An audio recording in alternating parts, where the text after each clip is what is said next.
کہ P T I میں ایک گروپ پیدا کیا جائے, پی ٹی آئی کا گروپ نہیں لیکن پی ٹی آئی میں ایک تاثر پیدا کیا جائے کہ باقی سارے لوگ چاہتے ہیں مذاکرات ہوں, اور اگر صرف خان صاحب نہیں چاہتے تو پھر خان صاحب سائڈ وے ہو جائیں اور باقی جماعت مل کے آگے بڑھے, یعنی مائنس خان, مذاکرات آگے بڑھیں اور ایک ماحول ایسا قائم ہو. ماحول کیا قائم ہونا چاہتا ہے؟ گورنمنٹ چاہتی ہے کہ سیاسی استحکام کی فضا قائم ہو, لوگوں کو پتہ چلے کہ یہاں پہ سیاسی استحکام ہے, انویسٹرز کو پتہ چلے اور پاکستان میں سرمایہ کاری آئے. باقی جو ہے وہ روز روز کے مظاہرے, ایجیٹیشن یہ نہ ہو. پھر دوسری یہ کال دی جا رہی ہے 8 فروری آ رہا ہے الیکشن کی, یعنی کہ الیکشن کی سالگرہ, یا جس کو کوئی برسی کہتا ہے کوئی سالگرہ کہتا ہے, تو وہ آ رہی ہے. اس پہ پی ٹی آئی کا پلان ہے کہ بہت بڑا کوئی احتجاج کرے, تو اس پلان کو بھی روکنا ہے. اور اس حوالے سے تاکہ یہ نہ ہو کہ شہر میں مظاہرے ہوں, کیونکہ کل ہی پی ٹی آئی کا وفد جو ہے وہ تحفظ آئین پاکستان والوں کا قافلہ جو ہے وہ جی ٹی روڈ سے لاہور جا رہا ہے, اور وہاں سے زمان پاک سے وہ اپنی تحریک کا اگلا مرحلہ لانچ کریں گے 8 فروری تک کے لیے. تو وہ اس ساری چیز کو کاؤنٹر کرنے کے لیے ایک دوسری سائڈ سے یہ ایک انیشیٹو لیا جا رہا ہے, تو جو میرے نزدیک جو اس کی سمجھ آتی ہے. دوسری خبر کی طرف آتے ہیں, اور دوسری خبر ہے جی اسلام آباد میں درخت کیوں کٹ رہے ہیں. آپ دیکھ رہے ہوں گے یہ اسلام آباد میں اگر آپ شکر بڑیاں کی طرف جائیں تو آپ کو بڑی تعداد میں درخت کٹے ہوئے نظر آئیں گے. اسلام آباد آپ کو جو گرین کیپٹل کہا جاتا تھا دنیا کا, وہ گنجا نظر آئے گا, اور آپ کو بڑا افسوس ہوگا کہ یار یہ اس کو کیا ہو گیا. اسلام آباد کے بڑے بڑے صحافی اس پہ آواز اٹھا رہے ہیں, اور وہ آواز بالکل درست اٹھا رہے ہیں. ظاہر ہے یہ کوئی ہوا میں بات نہیں ہو رہی. آپ جا کے دیکھیں تو آپ کو بھی نظر آئے گا. اسلام آباد کا جو فارسٹ کور ہے وہ 656 اسکوائر کلومیٹر تھا 2000 میں, اور اب 259 اسکوائر کلومیٹر ہے 2025 میں, یعنی کہ اس میں کمی آ گئی ہے 6 اسکوائر کلومیٹر کی.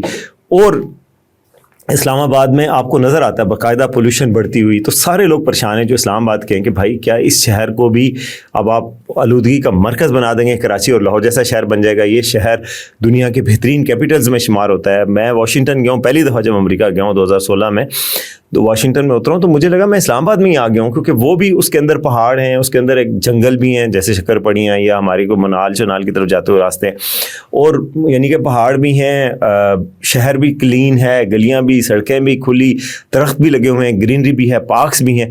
تو مجھے لگا کہ یار اسلام آباد ہی ہے یہ. تو وہ اس طرح کا شہر تھا, اور اس شہر کو اگر آپ کنکریٹ کا ڈھیر بنا دیں گے تو پھر لوگ تو پریشان ہوں گے کہ یار اس شہر کی یونیکنیس ہے. ٹھیک ہے آپ کو سیکٹر تو آباد کرنے تھے, سیکٹر ہو گئے, شکر بڑیاں تو گرین ایریا تھا, اس کو کیوں ہٹایا گیا؟ اچھا ایک وجہ سمجھ آتی ہے کہ جو بنیان مرصوص کی یادگار ہے وہ بنائی جا رہی ہے.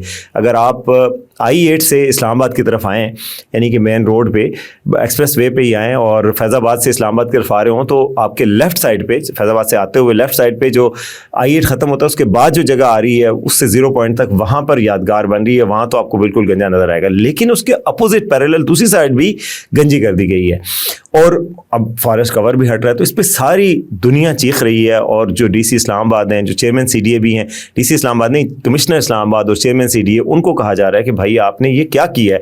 بڑے بڑے درخت اسلام آباد کی مختلف جگہوں سے کاٹے گئے ہیں, اور ان کو کیا کیا گیا ہے, کیوں کاٹے گئے ہیں؟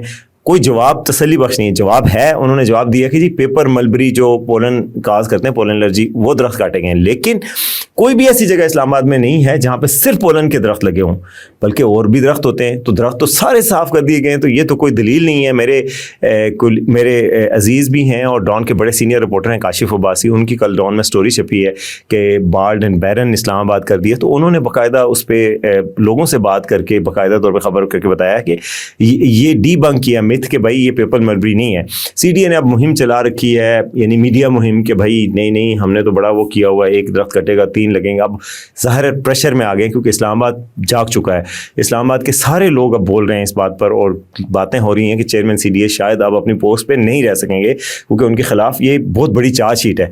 مگر مجھے نہیں لگتا کہ شاید ان کو پھر بھی ہٹایا جائے گا. بڑی ان کا یہ ہے کہ ان کے تعلقات محسن نقوی صاحب سے, محسن نقوی صاحب کے تعلقات بہت اچھی جگہوں پہ ہیں. تو کون ان کو ہٹائے گا, اور پھر وہ کیوں ہٹیں گے جبکہ وہ یادگار بنا رہے ہیں اور باقی چیزوں کو بھی پل بنا رہے ہیں, پتہ نہیں کیا کیا چیزیں بنا رہے ہیں. اور وہ جس طرح کا ان کا کانفیڈنس ہے, جس طریقے سے وہ بات کرتے ہیں, اس سے تو نہیں لگتا کہ ان کو کوئی خطرہ ہے یا ان کی کرسی کو خطرہ ہے. چاہے ہم چیخیں پیٹیں, روئیں پیٹیں, چیخیں عوام, مگر ان کی کرسی کو بظاہر ابھی تک کوئی خطرہ نہیں ہے. آج محسن نقوی صاحب نے کوئی کہا ہے کہ جو میسو کٹنگ ہوئی ہے ٹریز کی, اس کی نوٹس لیا ہے اور کہا ہے کہ جی مجھے رپورٹ پیش کی جائے.